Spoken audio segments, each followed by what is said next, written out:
সৃষ্টিকর্তার মহাপরাক্রম প্রকাশের শতাব্দী, সর্বশক্তিমান, able to do all things, তিনি আলা কুল্লি শাইইন কাদির, যিনি, তিনি তার প্রমাণ দেবেন। দেখ আমি কি করতে না পারি, আমার ক্ষমতা দেখ। সিরিজ ভূমিকম্প দিয়ে, করোনা ভাইরাস দিয়ে, মহামারী দিয়ে, টর্নেডো, সাইক্লোন, হেরিকেন, টাইফুন দিয়ে, বিভিন্ন ধরনের আসমানি এবং জমিনি অভিশাপ দিয়ে, দাবানল দিয়ে, বাঁধ ভাঙ্গা, বন্যা, সুনামি দিয়ে একের পর এক তিনি তো জানান দিচ্ছেন। এসব জানানোর পরেও যারা সতর্ক হবে না, শেষ তাদের সব দুর্ভাগ্য আসবে, ধরা থেকে মুছে যাবে তারা। এখন ইনশাআল্লাহ আমি সাবধান করে দিচ্ছি, যারা মসজিদ ভাঙছো, নিজেদেরকে ভাঙছো, তারা নিজের পায়ে কুড়াল মারছো। যারা মুসলিমদের অক্ফ স্টেট দখল করেছে, দখল করে এখন মসজিদ ধ্বংস, মাদ্রাসা ধ্বংস, মুসলিমদেরকে উচ্ছেদ করে তারা কি চায়? তারা কি ভাবছে যে 2024 পরবর্তী পৃথিবীতে তারা এগুলো করে টিকবে? মোটেও টিকবে না ইনশাআল্লাহ। আমি সাবধান করে দিচ্ছি, যারা মসজিদ ভাঙছো, নিজেদেরকে ভাঙছো, তারা নিজের পায়ে কুড়াল মারছো। যারা মাদ্রাসা ভাঙতেছো, নিজেদের দেশ ভাঙতেছো, তোমাদের এই দেশ থাকবে না ইনশাআল্লাহ। লিখে রাখো, আমি বললাম এই দেশ থাকবে না তোমাদের। যাদেরকে দেশ থেকে বিতাড়িত করার সিদ্ধান্ত নিয়েছো, তারাই দেশের মালিক হবে, তারাই দেশ চালাবে ইনশাআল্লাহ। অতীতে যেমন 750 বছর তারা চালিয়েছে, আবারও তারা এই দেশ হাতে পাবে, সস্তা দিবেন ইনশাআল্লাহ। আমি বানানো কথা বলি না, আমি কোরআন এবং সুন্নাহর প্রেডিকশন থেকে, কোরআন ও সুন্নাহর ভবিষ্যৎবাণী থেকে কথা বলি। তোমরা দেখবা ইনশাআল্লাহ, লিখে রাখো, আমি বললাম এই পথে তোমরা যেতে পারো না, এটার পরিণতি তোমরা ভুগতে হবে। হেদায়েতের কথা তোমাদের কানে যাবে না আমি জানি, তারপরে বলি, অন্তত বললে আমি বলতে পারবো যে আমি বলার দায়িত্ব ছিল, আমি বলেছি। ভারতীয় মুসলিম ভাই বোনেরা ধৈর্য ধরুন। আমি একটা স্লোগান দিয়েছি, এখন একটা স্লোগান দেই, আল্লাহ মালিক যেই দিকে, আমরা আছি সেই দিকে। ভারতীয় মুসলিম ভাই বোনেরা, বাঁচলে গাজী, মরলে শহীদ। ওরা যদি মারে আপনারা শহীদ হবেন, আর যদি বেঁচে থাকেন, সামনে যুদ্ধ আসতেছে, গাজওয়াতুল হিন্দ আসতেছে, আমরা রেডি হচ্ছি, সারা বিশ্বের মুসলিম জাতি রেডি হচ্ছে ইনশাআল্লাহ। চতুর্দিকে মুসলিম রাষ্ট্র আছে, 57 মুসলিম দেশের নেতৃত্বে এই জালিমদের বিরুদ্ধে যুদ্ধ হবে ইনশাআল্লাহ। আসসালামু আলাইকুম ওয়া রাহমাতুল্লাহি ওয়া বারাকাতুহু। আলহামদুলিল্লাহি রাব্বিল আলামিন, ওয়াসসালাতু ওয়াসসালামু আলা সাইয়্যিদিল মুরসালিন ওয়া আলা আলিহি ওয়া সাহবিহি আজমাইন, আম্মা বা'দ। প্রিয় দর্শক শ্রোতা ভাই বোনেরা, আশা করি আপনারা ভালো আছেন। আলহামদুলিল্লাহ, আল্লাহ আমাদেরকে যে অবস্থায় রেখেছেন, আমরা বলতে হবে আলহামদুলিল্লাহ, সুখেও এবং দুঃখেও, সর্বাবস্থা আলহামদুলিল্লাহ। আজকে লাইভে আসলাম, ভারতে যেভাবে মুসলিম নির্যাতন শুরু হয়েছে, মসজিদ মাদ্রাসা ধ্বংস এবং সিলগালা করে দেওয়া হচ্ছে, মুসলিম উচ্ছেদের যেভাবে নির্লজ্জ ভূমিকায় হিন্দুত্ববাদী সরকার অবতীর্ণ হয়েছে, তাদেরকে সতর্ক করা দরকার। সেই সতর্কীকরণের জন্যই মূলত আসলাম। তারা হয়তো ভাবছে যে এখনকার পৃথিবীটা 2024 পূর্ববর্তী পৃথিবী, নির্যাতন করে পার পাওয়া যাবে, মুসলিমদেরকে উচ্ছেদ করে আমরা প্রতিষ্ঠিত থাকব। এই বুঝির ভুলের মধ্যে তারা রয়েছে, উল্টা সমঝিলারে রাম। তো এই যে উল্টা বুঝ তাদের, এটা তারা খুবই রং একটা সাইডে আছে। 1924 থেকে 2024 ছিল কারণ শয়তানের শতাব্দী। পুরো শতাব্দী জুড়ে কোরআনকে উচ্ছেদ করা হয়েছে বিশ্ব পরিচালনার মঞ্চ থেকে। 1924-এ তুরস্কের খেলাফত থেকে ইসলাম এবং কোরআন উচ্ছেদের মাধ্যমে বেঈমান জাতিগুলো এই শয়তানি শতাব্দীর সূচনা করেছিল। সেই শয়তানি শতাব্দীকে দাফন করে দেওয়া হয়েছে, বিশ্বের সকল তন্ত্র মন্ত্রকে দাফন করে দেওয়া হয়েছে 2024-এ এসে। 100 বছরের মাথায় আমি বারবার এই কথাটা বলি আপনাদেরকে, ইবনে মাজার হাদিসের ভিত্তিতে, ইন্নাল্লাহা ইয়াবআসু লিহাযিল উম্মাহ, আল্লাহ তাআলা এই মুসলিম জাতির জন্য প্রত্যেক 100 বছরের মাথায় এমন সব মুসলিমদেরকে প্রেরণ করবেন, মানে ইউজাদ্দিদু লাহা দীনহা, যারা এই উম্মতের দ্বীনকে সম্পূর্ণ নতুন করে দেবে, যত আবর্জনা লেগে গেছে সব দূরীভূত করে দেবে, অপসারণ করে দেবে, একবারে তরতাজা টাটকা ইসলাম পৃথিবীর বুকে নিয়ে আসবে, যা হারিয়ে গেছে নতুন করে সেটাকে অস্তিত্বে নিয়ে আসবে। এই হাদিস থেকে আমরা এটা বুঝতে পারছি যে 1924-এ যখন মুসলিমদের বিশ্বব্যাপী ইসলামী সাম্রাজ্যের পতন হয়েছে, 100 বছরের মধ্যে এটা ফেরত আসবে। এখন এসেছে আলহামদুলিল্লাহ 24-এ। তো এটা করুণার রহমান 2024-এ বাংলাদেশে আল্লাহ তাআলা যে কাজটি করিয়েছেন, যে মুসলিম জাতির কাছে তাদের দেশ ফিরিয়ে দিয়েছেন, এটা গোটা বিশ্বব্যাপী এখন বাস্তবায়ন হবে। শয়তানের 100 বছর পার হয়ে গেছে, এখন তাদের পতনের সময়। ইসলামের 1 শতাব্দী জন্ম হয়ে গেছে। আগামী অন্তত 2090 সাল পর্যন্ত আমরা দেখব ধীরে ধীরে মুসলিম উম্মাহ জেগে উঠছে, আর ধীরে ধীরে জালিম যেসব জাতি মুসলিমদের উপরে নির্যাতন করছে তাদের পতন হয়ে যাচ্ছে।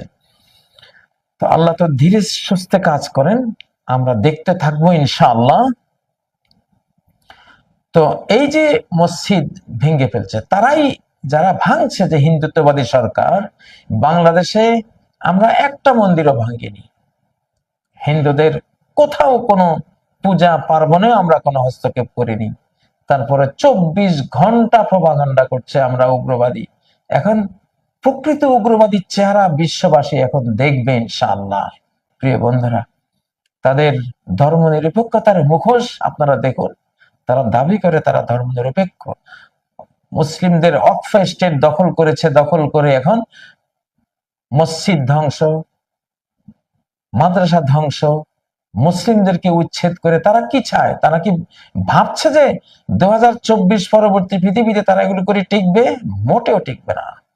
একেবারে ফেরাউন যখন 10-12 লক্ষ বাহিনী নিয়ে 300-350 মুসা আলাইহিস সালামের উম্মতের পিছে ছুটছিল, সে কি কল্পনা করতে পেরেছিল মুহূর্তের জন্য যে 350 বেঁচে যাবে আর আমার 10-12 লক্ষ দুর্ধর্ষ আর্মি সহ আমি হারিয়ে যাব, ধ্বংস হয়ে যাব? কল্পনা করেনি। কিন্তু অকল্পনীয় কাজটাই হয়েছে। নমরুদ কি ভাবতে পেরেছিল যে সামান্য একমাত্র ইব্রাহিম আর তার স্ত্রী মুমিনে দুজনের সাথে লেগে আমার গোটা সাম্রাজ্য তো যাবে, আমার সৈন্যবাহিনী যাবে মশক বাহিনীর সাথে লড়ে, আর আমিও যাব ল্যাংড়া মশার কামড়কে?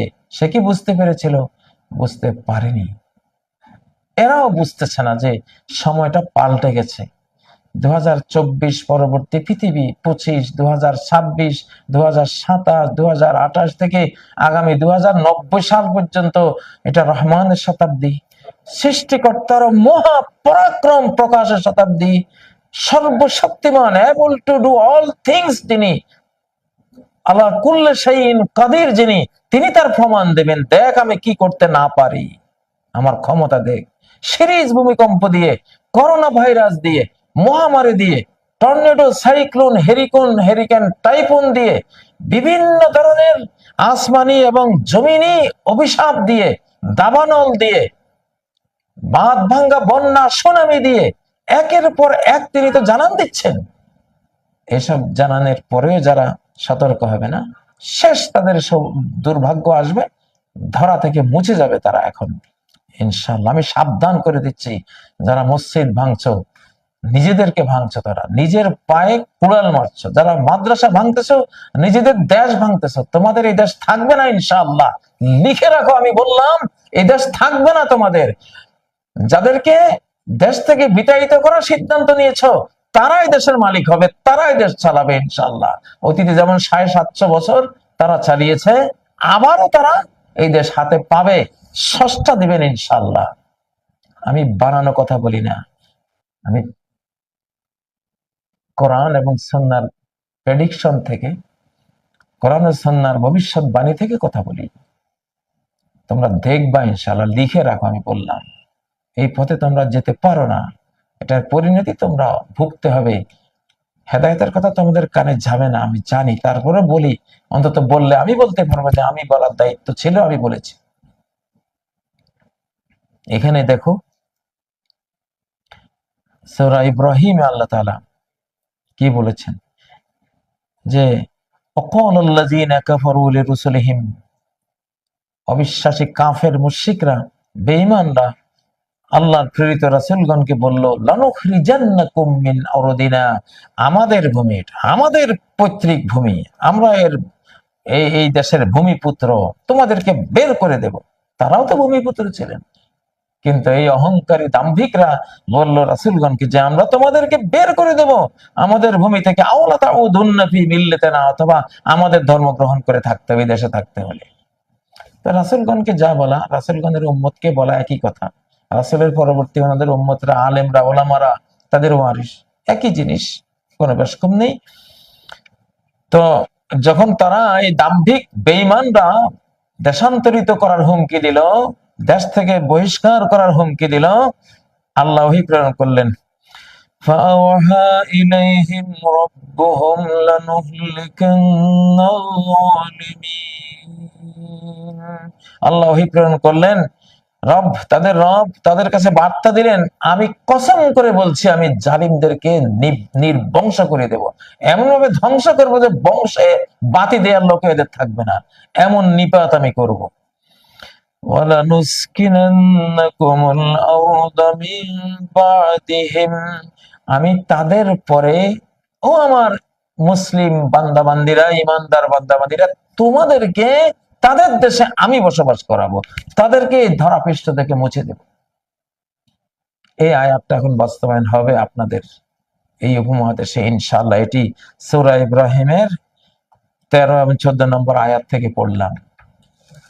মুসলিমদেরকে উচ্ছেদ করতে চান তো নিজেরা উচ্ছেদ হবেন ইনশাআল্লাহ। দেখুন আরেকটি আয়াত দিচ্ছি, ধর্মের বাণী বিনা বাতাসে নড়ে, বিনা কলে চলে, আল্লাহর বাণী কিভাবে বাস্তবায়ন হবে দেখবেন।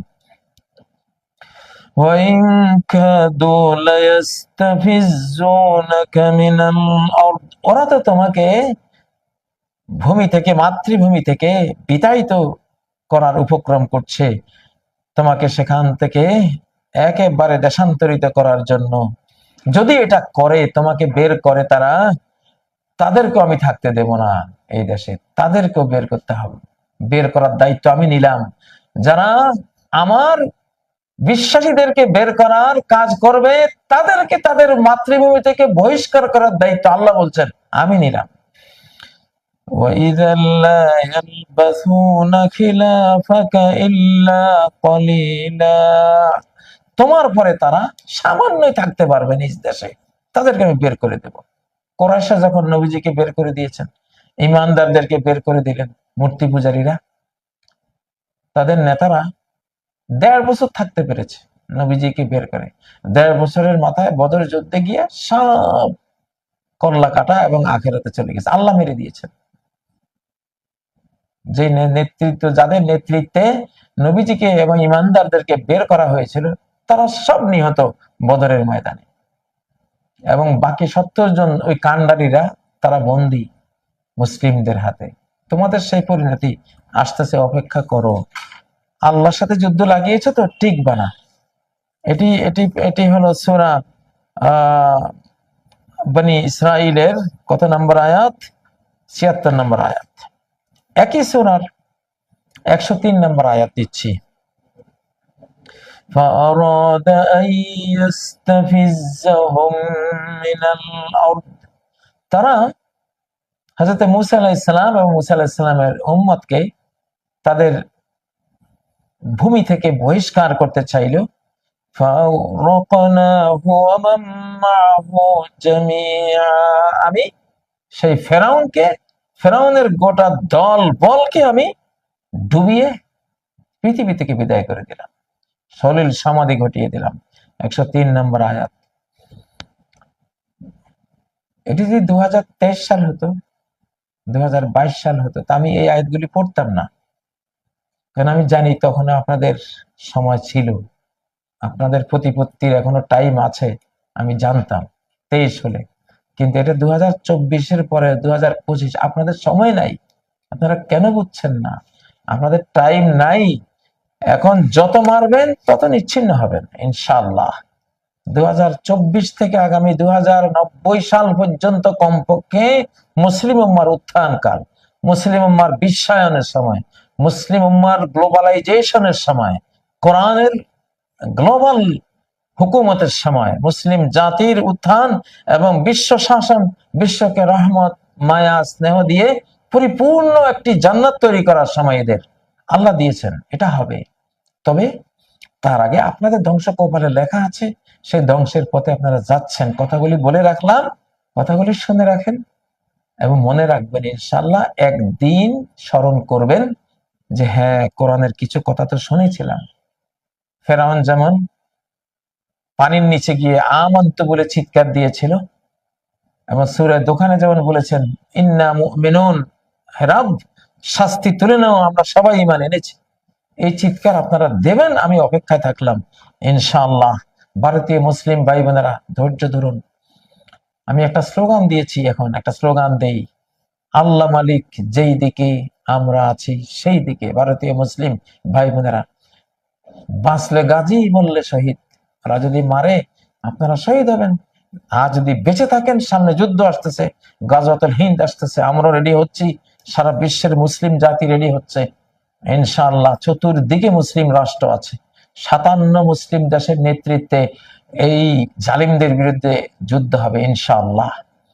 তো জালিমরা, তোমরা ভাবছো তোমরা নিরীহ মুসলিমদের বিরুদ্ধে লড়ছো, না, তোমরা সরাসরি সর্বশক্তিমান সৃষ্টিকর্তার বিরুদ্ধে লড়ছো। 2024 পরবর্তী পৃথিবী, আগের পৃথিবীটা নাই, সময়টা আগের সময় নাই। এটা আইয়ামুল্লাহ, কোরআনের ভাষায় এটি আল্লাহর দিন, আল্লাহর দিবস, আল্লাহর সময়। সময়টা আমি বারবার স্মরণ করিয়ে দিচ্ছি। 2024-কে বুঝাতে গেলে আমার অন্তত 30-40টা বক্তব্য রেকর্ড করতে হবে, তারপরে 2024 কিছুটা বুঝবেন আপনারা। এত কিছু আছে 2024-এর ভিতরে। এবং 2024 পরবর্তী পৃথিবীটা কেমন হবে আমি বলতে চেষ্টা করি কোরআন সুন্নাহর আলোকে।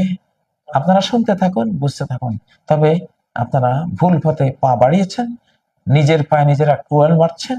মুসলিমদের বিরুদ্ধে, মসজিদ মাদ্রাসার বিরুদ্ধে যুদ্ধংদেহী অহংকারী মনোভাব নিয়ে সৃষ্টিকর্তার বিরাগ বাজন এবং অভিশাপ টেনে আনছেন। আপনাদের ধ্বংস এখন সময়ের ব্যাপার মাত্র। অপেক্ষায় থাকুন, আমরা অপেক্ষায় থাকলাম। সুবহানাকাল্লাহুম্মা ওয়া বিহামদিক, আশহাদু আল্লা ইলাহা ইল্লা আনতা, আস্তাগফিরুকা ওয়া আতুবু ইলাইক। ওয়াসসালামু আলাইকুম ওয়া রাহমাতুল্লাহি ওয়া বারাকাতুহু।